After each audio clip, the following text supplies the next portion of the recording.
예수의 이름으로 나는 일어서리라. 주가 주신 능력으로 나는 일어서리라. 원수가 날 향해 와도 쓰러지지 않으리. 주가 주신 능력으로, 주가 주신 능력으로, 주가 주신 능력으로 일어서리.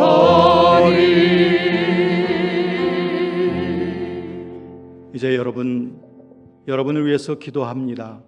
여러분 두 손을 가슴에 품어 주십시오. 하나님의 성령께서 우리 예배 가운데 함께 하신 것을 감사합니다. 이제 주의 치유와 회복과 주님의 놀라운 승리를 경험하길 원하는 마음으로 이 시간 간절한 마음으로 두 손을 가슴에 품습니다.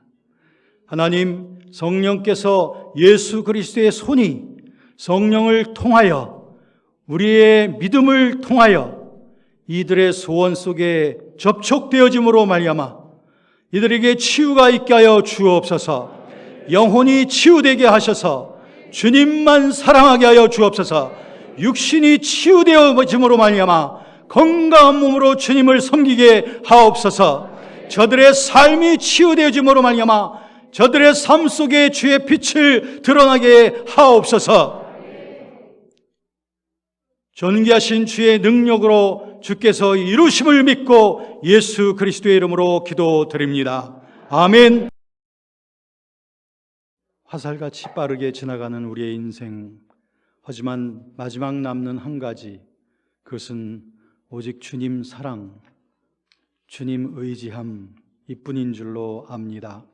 저희로 하여금 우리의 인생의 날을 계수하게 하시고 저희로 하여금 가장 지혜로운 삶의 길을 언제나 선택할 줄 아는 지혜로운 믿음 있는 저희들 되게 하옵소서.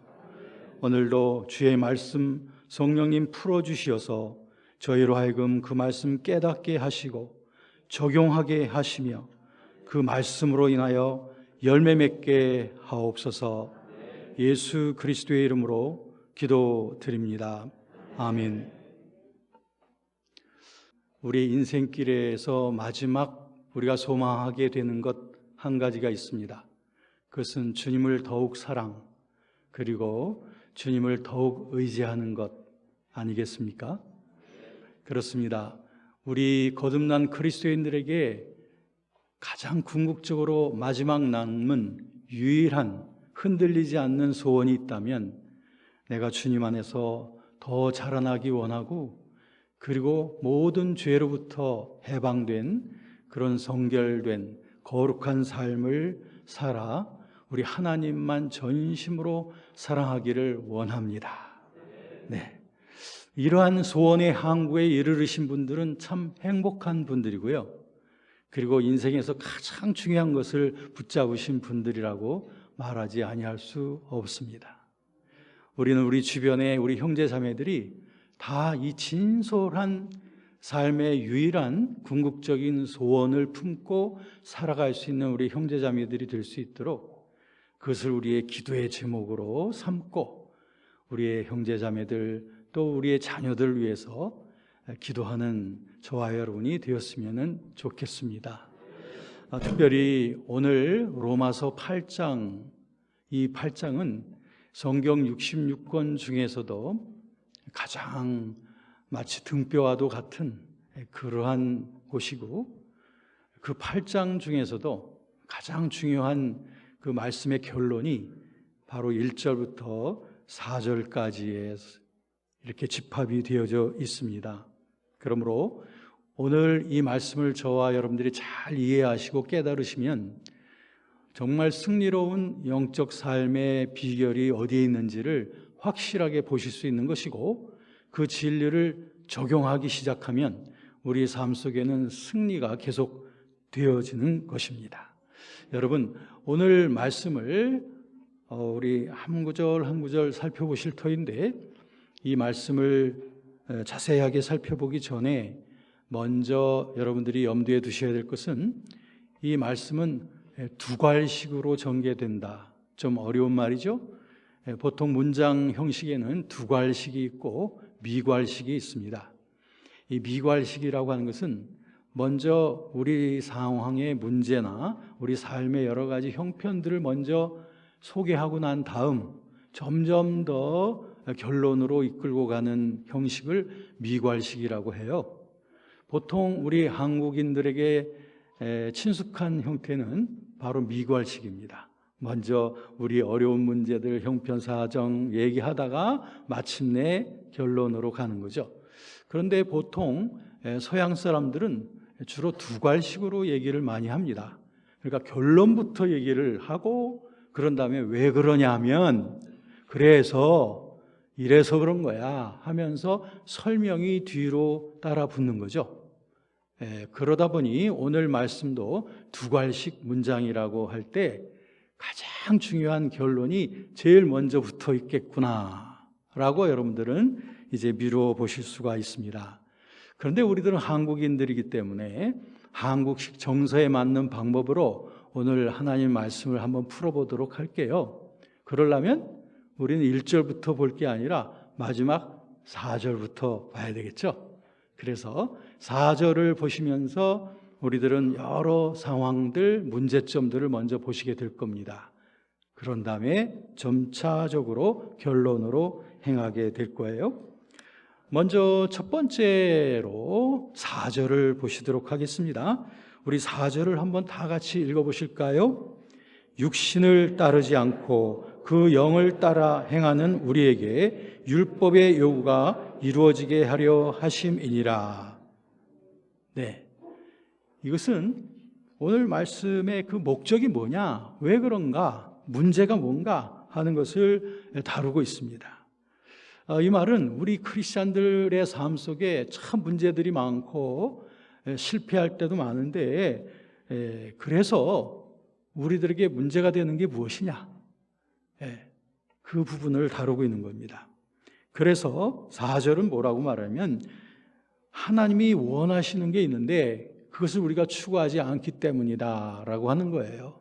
하나님이 원하시는 게 뭐냐면 율법의 요구를 이루는 삶입니다. 굉장히 어렵게 들리시겠지만 구약 성경에 우리가 보면 율법에 하라 하지 말라, 하라 하지 말라고 하는 많은 그런 명령들이 있습니다. 그런데 율법을 하라 하지 말라 하고 지키는 것도 훌륭한 일이긴 하지만, 하나님께서 이렇게 하라 하지 말라고 하실 때는 그것을 더 목표하는, 그래서 그 율법 이전에 더욱더 원하는 것이 있습니다. 즉 그 말씀을 행하고 행하지 않음을 통하여 이루려고 하는 하나님의 그 높으신 뜻이 있습니다. 그게 바로 율법의 요구예요. 그러니까 율법을 단순히 지키고 안 지키고 하는 것보다 더 궁극적인 것은 그러한 순종을 통하여 율법의 요구에 접근하는 것이 매우 중요한 거예요. 그런데 오늘 4절 말씀은 우리에게 있는 근본적인 문제를 지적해 준 것이, 우리가 율법의 요구를 이루는 삶을 목표하지 않았기 때문이다. 즉 율법의 요구를 이루는 삶이 뭔가, 한마디로 말한다면 여호와께 거룩, 여호와께 성결입니다. 그것이 신구약 전체 우리 영적 삶의 최고의 목표인 것이고, 그것이 인생을 가장 행복하고 가치 있게 만드는 목표이기 때문에 우리가 그 목표를 분명히 하지 아니하면 우리 삶과 영혼 속에 많은 문제와 환난과 공고가 생길 수밖에 없다라고 하는 것이 이 4절 말씀입니다. 그런데 문제가 있습니다. 우리가 아무리 율법을 지키려고 하고 인간의 수단과 방법으로 하라 하지 말라, 하라 하지 말라고 하는 것을 지켜보려고 하지만 그것을 다 이룰 수 없다고 하는 것이 또한 성경의 결론이에요. 참 모순적인 것 같기도 해요. 그렇다면 해결책이 어디 있을까요? 그것은 곧 그 근본적인 율법의 요구를 이루는 삶의 해결책은 인간에게서 찾을 수 없다고 하는 것입니다. 이걸 깨달아야 한다라고 하는 것입니다. 그래서 하나님의 세계에서는 자신의 우월함과 자신의 지식과 가진 것과 자기가 모든 것을 할 수 있다는 것 때문에 자랑하는 사람보다 하나님의 세계에서는 나는 못하고 나는 무능하고 나는 죄가 많고 그렇기 때문에 하나님을 의지할 수밖에 없습니다 라고 하는 산상수훈의 그 처음에 나오는 팔복에 심령이 가난한 자가 되어서 애통할 줄 알고 그러한 상태로 하나님을 찾으려고 하는 자들이 하나님의 나라에서 멀지 않다라고 예수님이 하셨던 거예요. 여러분, 그러면 이 인간으로서 해결할 수 없는 이 율법의 요구인 여호와께 성결, 이것을 위하여 하나님의 해결책은 바로 예수 그리스도께서 그 길을 자신의 몸과 삶과 죽음과 부활을 통하여 그 길을 보여주셨다는 거예요. 그래서 예수께서 우리에게 그 거룩한 길을 향한 새롭고 산 길이 되셔서 그 거룩한 길로 우리를 초청하고 그 길을 보여주고 계시다고 하는 희망입니다. 그 희망을 우리의 삶 속에 이루시기 위하여 예수께서는 성령의 위격으로 우리의 영혼 속에 오시는 거죠. 그래서 우리로 하여금 다시는 죄와 육신과 사망의 법을 따라 살지 않고 내 안에 오신 새로운 법, 즉 성령으로 오신 예수 그리스도의 그 인도하심을 따르고 살아가게 될 때에 우리들은 그 율법의 요구가 이루어지는 그 멋지고 승리로운 삶으로 향하게 될 수 있다. 그래서 갈라디아서 5장 16절에는 사도 바울 선생을 통해서 하나님께서 말씀하시기를 내가 이르노니 너희는 성령을 따라 행하라. 그리하면 육체의 욕심을 이루지 아니하리라. 자, 육체의 욕심을 이루지 않는다는 게 뭘까요? 그게 우리는 더 이상 죄에 붙잡혀 살지 아니하고 오직 하나님을 기쁘시게 해드리는 율법의 요구를 이루는 삶을 살 수 있을 것이다. 어떻게 하면? 성령을 따라 행하면. 그러므로 이 4절 말씀의 강조점은 거룩한 삶이란 우리 자신의 힘을 통해서 수단을 통해서 이루어지는 것이 절대 아니라 우리 안에 오신 새로운 생명, 새로운 성령의 법, 그 성령의 인도를 따르는 삶에서 온다. 이것이 오늘 4절 말씀을 통해서 우리 문제점에 대한 해결의 방향을 보여주신 겁니다. 자, 그러면 3절로 가겠습니다. 3절 다 같이 읽겠습니다. 율법이 육신으로 말미암아 연약하여 할 수 없는 그것을 하나님은 하시나니 곧 죄로 말미암아 자기 아들을 죄 있는 육신의 모양으로 보내어 육신의 죄를 정하사. 자, 이제 3절 말씀은 그러면 어떻게 그리스도께서 성결의 길을 보여주셨는데? 라고 하는 그러한 질문에 대한 답변인 것입니다.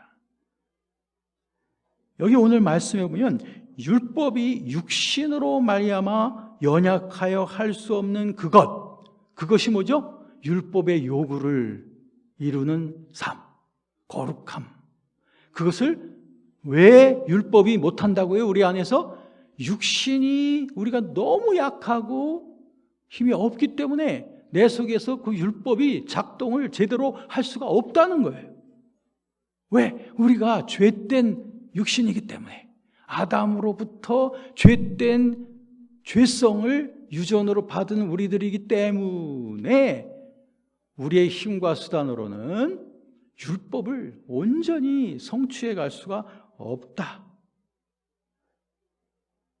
그러므로 우리에게 희망은 우리에게 있지 않고 성령에게 있는 것입니다. 고린도전서 2장 12절과 13절 말씀에 보면 여기에 이렇게 대비가 되어지고 있습니다. 우리가 세상의 영을 받지 아니하고 오직 하나님으로부터 온 영을 받았으니 성령. 이는 왜 그러냐 하면 우리로 하여금 성령이 왜 우리 안에 오셨냐 하면 그것은 하나님께서 우리에게 은혜로 주신 것들을 알게 하려 하심이라.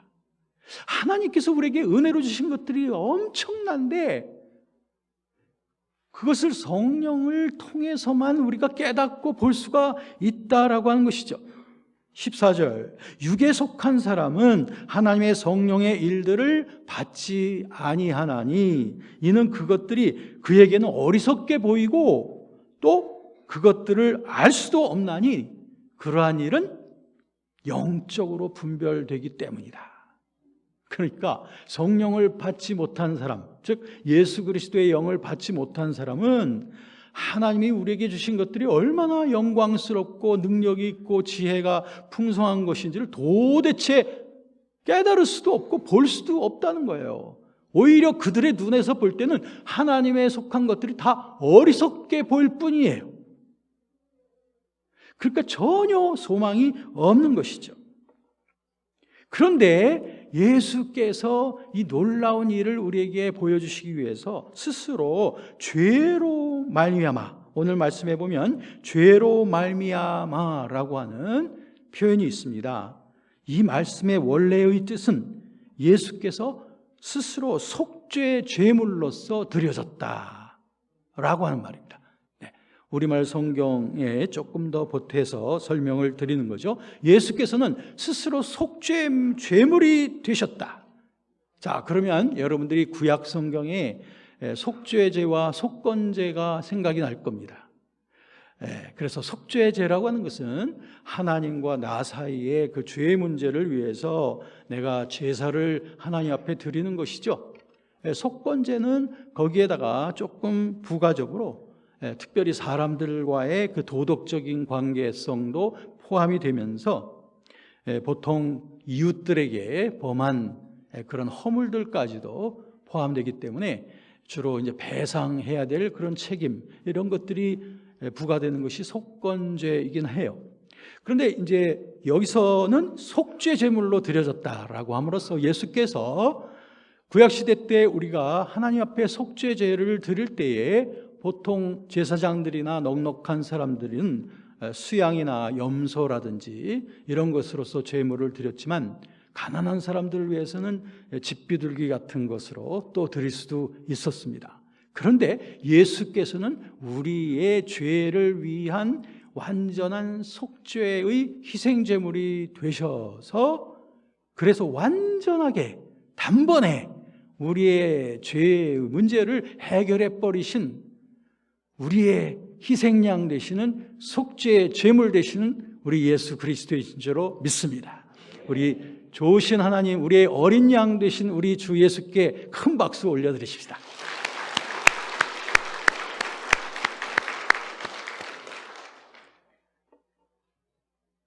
그렇습니다. 그런데 이 속죄 제물 되어지신 예수 그리스도에 대한 아주 절제되어진 표현이 오늘 이 말씀 3절 말씀에 찾아볼 수 있는데요. 그것이 뭐냐면 죄 있는 육신의 모양이라고 하는 표현입니다. 좀 열거가 많이 되고 있죠. 그냥 육신의 모양도 아니고 죄 있는 육신도 아니고 죄 있는 육신의 모양, 이게 도대체 상당히 어려운 표현이다라고 생각할 수 있는데요. 놀랍게도 이 표현은 초대교회 때 있었던 여러 기독론의 이단들, 즉 예수 그리스도에 대한 잘못된 신념을 퍼뜨리는 두 개의 커다란 이단들에 대한 분명한 배격, 그 이단들을 물리치는 표현이 이 간단한 죄 있는 육신의 모양이라고 하는 이 수로 속에 나와 있습니다. 설명을 드리겠습니다. 그 중에 하나는 육신의 모양만 강조하는 이단입니다. 또 하나는 죄 있는 육신만 강조하는 이단입니다. 자, 예수 그리스도에 대해서 육신의 모양만 강조하던 이단이 있었습니다. 예수님이 오직 죄 있는 육신이다.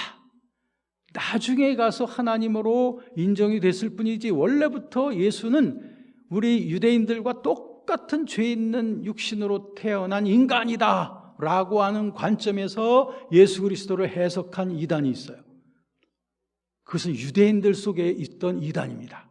유대인들 가운데서 나중에 예수 그리스도를 믿게 됐는데, 그런데 그들은 예수 그리스도에 대하여 해석하기를 완전한 인간이야. 우리랑 같이 자라났어. 베들레헴 그리고 나사렛에서 자라났어. 그 예수의 아버지는 요셉이야. 나하고 친해. 우리 옆집 살았어. 라고 하면서 예수의 인간의 모습으로서만 보아왔던 유대인들 중에 그리스도인이 된 사람들이 바로 예수는 죄 있는 육신으로 태어났다 라고 말하게 되었던 거예요. 이것은 올바른 기독론이 아니죠. 예수께서는 죄가 없이 태어나신 하나님의 아들인 줄로 믿습니다. 그런데 유대인 크리스찬들 가운데는 이런 이단설들이 퍼져나오게 되었는데, 그래서 한 가지 이단인 이 이단을 배격하기 위한 표현이 또 하나가 있습니다. 그것은 무엇이냐면 육신의 모양만 가지고 태어났다. 육신의 모양만 가지고 이 땅에 오신 그런 하나님이다라고 하는 이단이 있었어요. 그 이단은 예수 그리스도의 인간성은 절대 인정을 하지 않고 예수는 오직 하나님일 뿐이다. 신성만 갖고 있다. 절대 육신이 있어서는 안 된다. 왜? 그들은 생각하기를, 영지주의자들은 생각하기를 물질적이고 육체적인 것은 전부 다 악한 것으로 보았습니다. 그러므로 예수님이 인간의 구원주가 되려면 절대 육체성이나 물질성이 있어서는 안 된다. 그렇기 때문에 예수님이 인간인 것처럼 보였을 뿐이지 절대 육체가 아니다. 예수가 십자가에 못 박힌 것도 환영이다. 예수님이 제자들과 먹고 마시고 했던 것도 고스트, 하나의 귀신과 같은 그런 형체일 뿐이지 절대 몸을 갖고 있지 않았다라고 말하는 영지주의 이단이 있었던 겁니다. 그들은 예수님을 오직 육신의 모양만 갖고 있었다고 말한 거예요.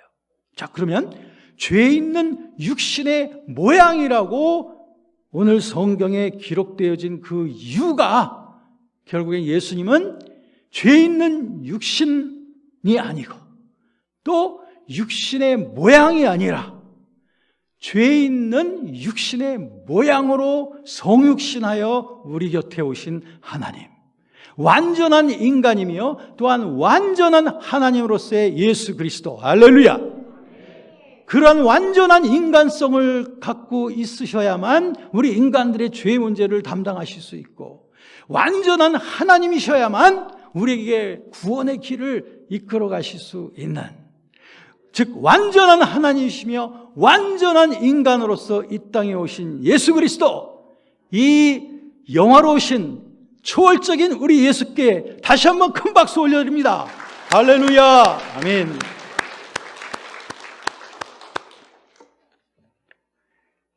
자, 이렇게 완전한 준비를 이루신 예수 그리스도라면, 그러면 우리는 어떻게 하면 주님이 이루신 그 놀라운 거룩함에 준비되어진 것을 받을 수 있을까요? 라고 하는 질문이 생기게 되죠. 그 질문에 대해서 2절이 답합니다. 2절을 함께 읽겠습니다. 이는 그리스도 예수 안에 있는 생명의 성령의 법이 죄와 사망의 법에서 너를 해방하였음이라. 아멘. 이것이 바로 그 질문에 대한 답변입니다. 질문은 이것입니다. 질문은 그러면 우리 그리스도인들이 어떻게 하면 정죄되지 않는가요? 어떻게 하면 죄로부터 벗어나서 좀 거룩한 삶을 살 수 있단 말입니까? 라고 하는 질문에 대하여 분명하게 2절은 답변하기를 그 방법은 그리스도 예수의 안에서 그 성령을 따라서, 즉 우리 안에 주신 그 성령을 따라서 생명의 성령의 법을 따라 섬기게 되면은 그 문제가 해결이 된다. 자, 여기서요 중요한 단어가 있습니다. 그건 법이라고 하는 단어예요. 여기에 생명의 성령의 법, 죄와 사망의 법, 결국에 이 두 단어가 심하게 대조가 되는 거예요. 이 핵심 단어가 바로 성결의 비밀을 푸는 열쇠입니다. 이것은 사도 바울의 깨달음이었어요. 사도 바울은 자기가 예수 그리스도인으로 거듭나고 난 다음 무진장 애를 썼습니다. 자기의 모든 힘을 다하여, 그리고 수단과 방법을 다하여 심하게 금욕주의를 사용하기도 하고 도덕적인 실천들을 다 행하기도 하면서 어떻게 하면 하나님의 율법의 요구인 거룩함에 이르를 수 있는가를 부단히 실천을 했던 사람입니다. 그런데 그 모든 것이 길이 아니라는 것을 깨닫게 되었죠. 절대로 하나님이 원하시는 그 율법의 요구의 수준을 충족시키지 못한다는 것을 깨닫게 되면서 발견하게 된 것이 바로 이 법입니다. 사도 바울은 오직 법으로부터의 구속을 풀어낼 수 있다는 거예요. 다시 말하면 우리가 아담의 법, 죄와 사망의 법에 매여 있었기 때문에 우리가 죄인이 될 수밖에 없었던 것처럼, 우리가 죄인으로부터 해방될 수 있는 첫 번 단계는 이 법이 해방되어야 된다는 거예요. 이 우리를 얽어매든 이 법의 구속으로부터 풀어져야만 된다는 것을 깨닫게 된 거죠. 그래서 법은 법으로서 해결을 해야만 된다는 거죠. 죄와 사망의 법에 매여 있던 사람들을 해방시킬 수 있는 유일한 길은 법적인 해방인데, 그게 바로 생명의 성령의 법으로 죄와 사망의 법의 올가니를 풀어내는 길, 그 길밖에 없다라고 하는 것이죠.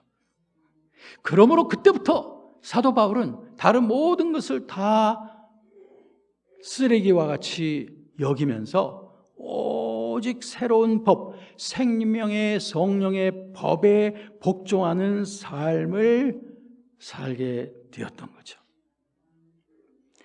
이러한 놀라운 새로운 삶의 승리의 삶에 대하여 사도 바울이 갑자기 발견한 것이 아닙니다. 사도 바울에게 갑자기 계시가 주어진 것이 아닙니다. 이것은 신구약 전체를 통하여 이미 예언이 되어져 있었던 그런 율법의 요구를 이루는 성령의 법이에요. 에스겔서 36장 26절 27절에 보면 에스겔 선지자를 통하여 하나님께서 미리 예언하시기를 또 새 영을 너희 속에 두고 새 마음을 너희에게 주되 너희 육신에서 굳은 마음을 제거하고 부드러운 마음을 줄 것이며 또 내 영을 너희 속에 두어 너희로 내 율례를 행하게 하리니 너희가 내 규례를 지켜 행하게 될 것이다.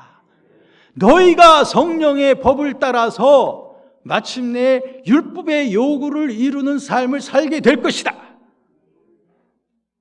이와 같이 우리 안에 거하시는 성령은 우리 속에 성결을 이루시는 율법의 요구를 이루시기 위하여 우리 안에 오신 하나님의 영이십니다. 그 성결의 은혜는 우리와 그리스도와의 연합을 일구어내신 성령께서 우리 마음속에 부어주시는 은혜인 것입니다. 이제 아셨죠? 그렇다면 마지막 남은 질문은, 그러면 우리가 성령을 따라 성령의 법을 따라서 살아간다면 우리의 삶이 어떻게 바뀌는 것이냐, 어떤 변화가 오게 되는 것이냐 라고 하는 마지막 질문이 생기게 됩니다. 그 마지막 질문에 대한 답변을 들어보실까요? 1절 시작. 그러므로 이제 그리스도 예수 안에 있는 자에게는 결코 정죄함이 없나니. 아멘. 네, 어떤 번역에 보면 1절 말씀에 그러므로 이제 그리스도 예수 안에 있는 자에 대한 해설이 부가적으로 붙어 있습니다. 뭐라고 붙어 있느냐? 즉 그리스도 예수 안에 있는 자가 누구냐? 그리스도 예수 안에 있는 자, 즉 육신을 따르지 않고 영을 따라 행하고 있는 자. 그리스도 예수 안에 있는 자가 누구라고요? 육신의 법을 따르지 않고 성령을 따라 행하는 자. 그가 그리스도 예수 안에 있는 자입니다. 그가 그리스도 예수 안에서 살아가고 있는 자입니다. 저와 여러분을 한번 이 시점에서 살펴보시죠.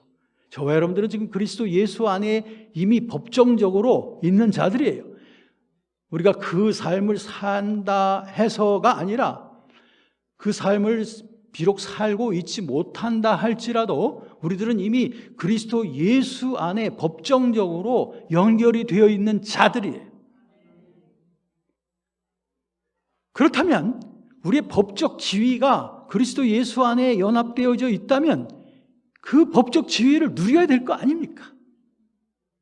그 법적 지위를 누려야 될 그 선택은 우리가 해야 되는 일입니다. 주님은 모든 것을 다 준비해 놓으셨고 그 모든 준비된 것이 성령을 통해서 우리 안에 이미 다 이루어져 있습니다. 그렇다면 그것을 즐겨야 됩니다. 누려야 됩니다. 고백해야 됩니다. 적용해야 됩니다. 누가 하는 거예요? 우리가 하는 겁니다. 이제 우리가 할 것은 다른 것 없어요. 죄와 육신의 사람은 예수 그리스도와 함께 십자가에서 죽었으니 이젠 새로운 성령의 법을 따라 살아가기만 하면 돼요. 순간마다 여러분들이 무엇을 하든지 어디에 있든지 누구를 만나든지 무슨 일을 행하든지 언제나 저와 여러분들의 중심이 성령님을 향하여 그분의 인도하심을 향하여 내 믿음의 눈으로 언제나 그분의 행하심을 바라보고 그분의 지혜를 귀를 기울이고 그분의 권고하심의 마음을 열고 모든 걱정과 근심을 그분께 토해내고 그러면서 우리의 모든 순간마다 그분과 동행하고 모든 호흡마다 그분과 동행하는 삶을 살아가는 것밖에 우리가 할 일은 아무것도 없습니다. 내 속에 죄성이 거하고 있음에도 불구하고 성령을 따라 부단히 행하는 자에게는 결코 정죄함이 없습니다. 결코 죄에 붙잡혀 갈 일이 없습니다. 이 큰 승리를 주신 우리 하나님께 다시 한번 큰 박수 올려드립니다. 할렐루야! 아멘.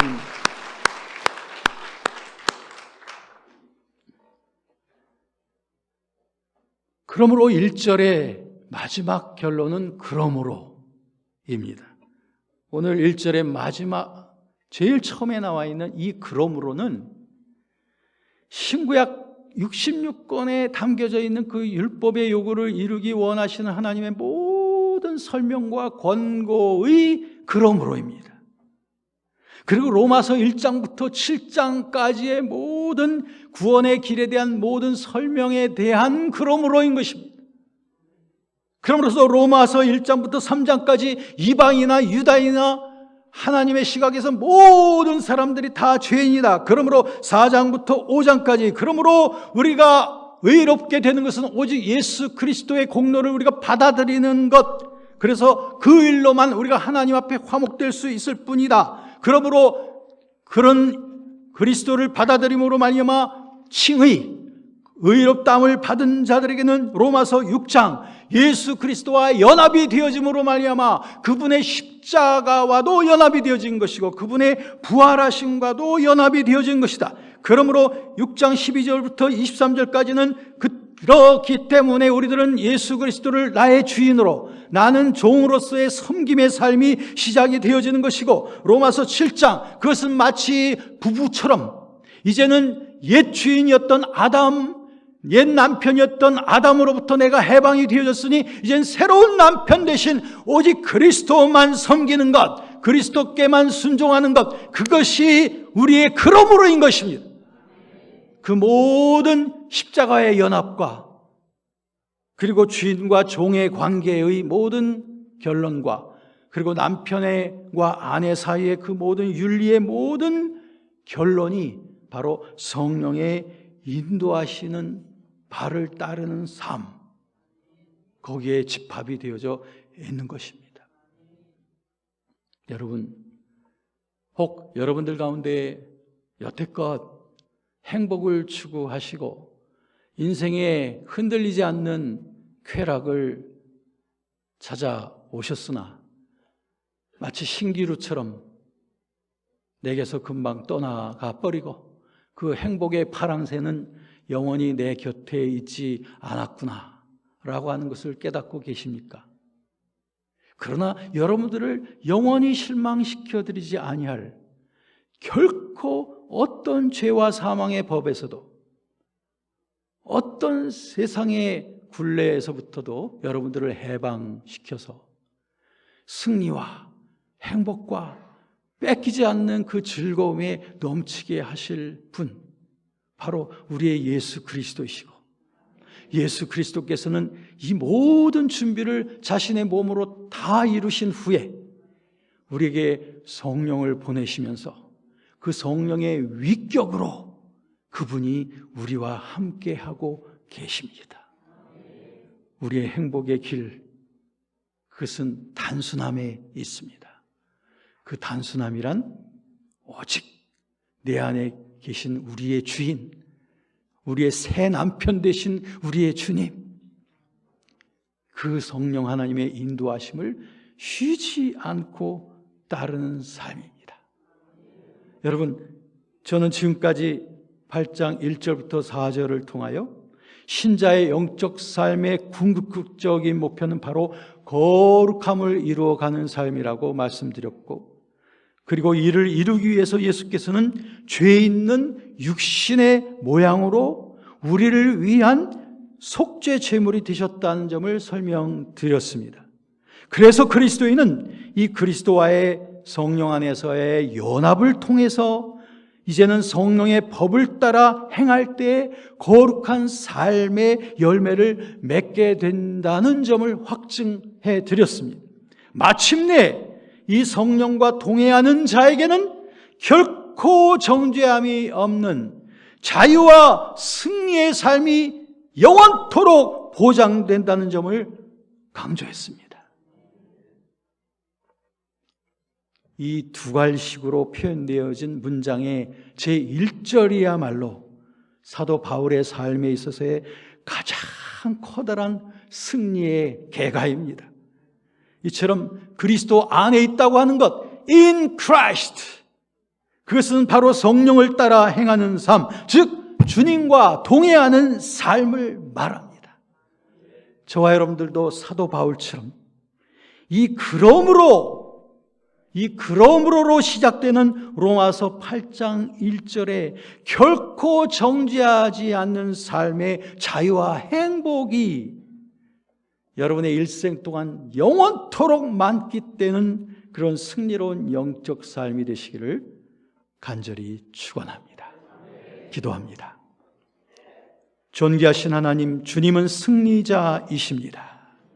승리자로서 우리에게 그 승리를 부여하셨으며 이제는 우리의 삶 속에 이 승리가 영원토록 정말 다이나믹하게 확산되어져 가기를, 그리고 우리뿐만이 아니라 세계 온 끝까지 이르러 그리스도의 이 놀라운 승리로운 사실이 울려 퍼지게 되기를 간절히 염원하시는 우리 하나님, 오늘 이 말씀 통하여 저희들은 깨달았고 결심했으며 적용할 것이며 그리고 외칠 것입니다. 우리의 하나님이 영원한 승리를 우리에게 주신, 결코 정죄함이 없는 삶을 우리에게 주신 우리 주님을 송축하며 주 예수 그리스도의 이름으로 기도드리옵나이다. 아멘.